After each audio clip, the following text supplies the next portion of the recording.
25 जुलाई को इस देश के युवाओं की बहुत बड़ी जीत हुई, इस देश के जेनजी की बहुत बड़ी जीत हुई और ये जीत बहुत ही ऐतिहासिक थी। वो सबसे बड़ी अचीवमेंट थी कि लोगों के अंदर का जो डर था वो खत्म हो चुका है। और कई सारे लोगों के मन में अभी प्रश्न है कि कॉकरोच जनता पार्टी की आइडियोलॉजी क्या है, कॉकरोच जनता पार्टी की विचारधारा क्या है। उसके बाद आते हैं कि कॉकरोच जनता पार्टी का आगे का एजेंडा क्या है, कॉकरोच जनता पार्टी आगे जाकर क्या करने वाली है। तो एक जो पॉलिटिकल सिस्टम है उसके ऊपर से भी लोगों का भरोसा उठते जा रहा है और अगर ऐसा चलता रहा तो इस देश के डेमोक्रेसी के लिए बहुत ही डेंजरस साइन है। और ये जीत बहुत ही ऐतिहासिक थी। ये जीत ऐतिहासिक इसलिए थी क्योंकि जो सरकार कहती थी 12 साल से इस सरकार में इस्तीफे नहीं होते, इस देश के युवाओं ने, इस देश के जेनजी ने उस सरकार से इस्तीफा लिया और सिर्फ इस्तीफा ही नहीं लिया, इस सरकार को झुकने पर मजबूर किया है। तो उसके वजह से इस देश की कई सारे लोग कहते हैं कि धर्मेंद्र प्रधान का इस्तीफा इस आंदोलन की सबसे बड़ी अचीवमेंट थी, इस आंदोलन का सबसे बड़ा सक्सेस था। वो तो एक सक्सेस था, लेकिन हम मानते हैं कि इस मूवमेंट की जो सबसे बड़ी सक्सेस थी, जो सबसे बड़ी अचीवमेंट थी, वो धर्मेंद्र प्रधान का इस्तीफा नहीं था। वो सबसे बड़ी अचीवमेंट थी कि लोगों के अंदर का जो डर था वो खत्म हो चुका है। जिन लोगों को जिस देश को इस सरकार ने पिछले 10-12 साल में डरा कर रखा था, धमका कर रखा था कि खबरदार अगर किसी ने भी सवाल किया सरकार से तो उनके ऊपर केसेस करे जाएंगे, जेल में डाला जाएगा। उसके बाद भी देश के युवा सड़कों पर उतरे और इस तरह उतरे कि इस सरकार को झुकना पड़ा।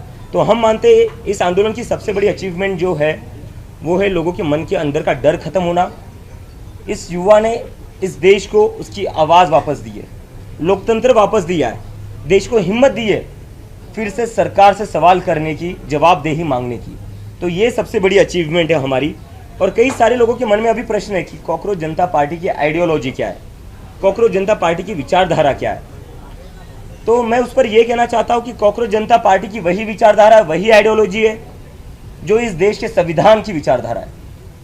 कॉकरोच जनता पार्टी डॉक्टर बाबा साहेब अम्बेडकर, महात्मा गांधी और पंडित जवाहरलाल नेहरू ने जो भारत का सपना देखा था, उनके सपनों का जो भारत था, उनकी जो फिलॉसफीज थी, हमारी विचारधारा भी वही रहेगी।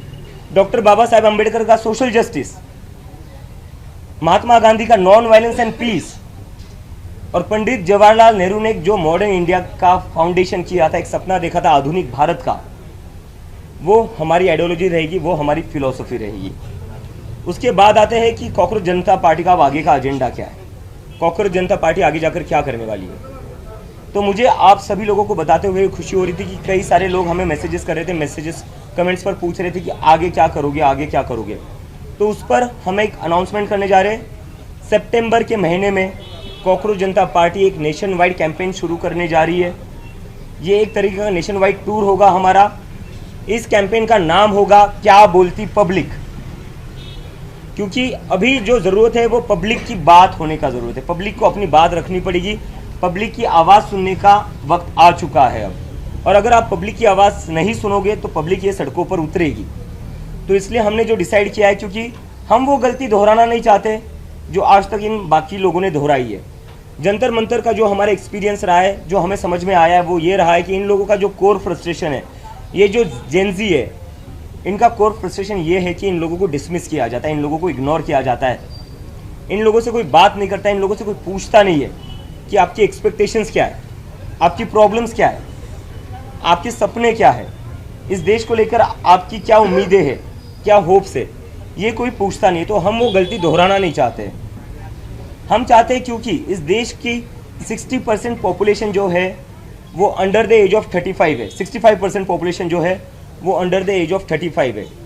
यही लोग हैं जो आगे जाकर इस देश का भविष्य है, यही लोग हैं जो आगे जाकर इस देश को चलाने वाले हैं, यही लोग हैं जो आगे जाकर इस देश को आगे बढ़ाएंगे।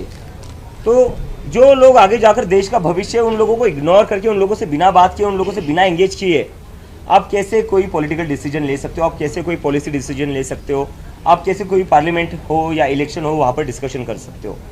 तो हम जो करना चाहते हैं वो करना चाहते हैं इन लोगों से stakeholder consultation, because they are the biggest stakeholder in India right now. Future उनका दाव पर है, जिंदगी उनकी दाव पर है। तो कॉकरोच जनता पार्टी इन सभी पूरे देश भर में घूमेगी, इन सभी लोगों से बातचीत करेगी, समझेगी इनके मुद्दे क्या है, इनकी क्या एक्सपेक्टेशंस है और देश की एक इन टोटलिटी पॉलिटिक्स किस तरीके की होनी चाहिए। पॉलिटिक्स के मुद्दे क्या होने चाहिए, बिकॉज हम शुरुआत से कह रहे कि हम एक प्रेशर ग्रुप है जो चाहते कि एक पॉलिटिकल डिस्कोर्स चेंज हो इस देश का, क्योंकि पॉलिटिकल डिस्कोर्स में हमारे देश के पॉलिटिकल डिस्कोर्स के नाम पर क्या होता है, यूपी में होता है शमशान बनेगा या कब्रिस्तान बनेगा, महाराष्ट्र में आते हैं तो कहते हैं बटोगे या कटोगे, इससे किसी को जॉब्स नहीं मिल रही है, इससे किसी को अच्छी शिक्षा नहीं मिल रही है। तो हम जो चाहते हैं वो ये है कि मुद्दों की बात हो, शिक्षा की बात हो, बेरोजगारी की बात हो, और इसके साथ साथ इस देश के युवा, उनकी जो भी उम्मीदें, उनके जो भी कंसर्न्स हो, बात उस पर हो, देश के युवाओं की बात हो, उनके मन की बात ज़रूरी है, क्योंकि दे आर इन मेजॉरिटी, उनकी बात आपको सुननी पड़ेगी। और इसके साथ साथ हमारा जो अभी एक ये रहेगा कि कॉकरोच जनता पार्टी किन मुद्दों पर आगे बढ़ेगी। ये तो हो गया क्या बोलती पब्लिक, एक हमारा नेशन वाइड कैंपेन हो गया। कॉकरोच जनता पार्टी कौन से मुद्दे उठाएगी, ये भी एक बहुत क्यूरियोसिटी है, तो इस पर मैं बोल देता हूँ।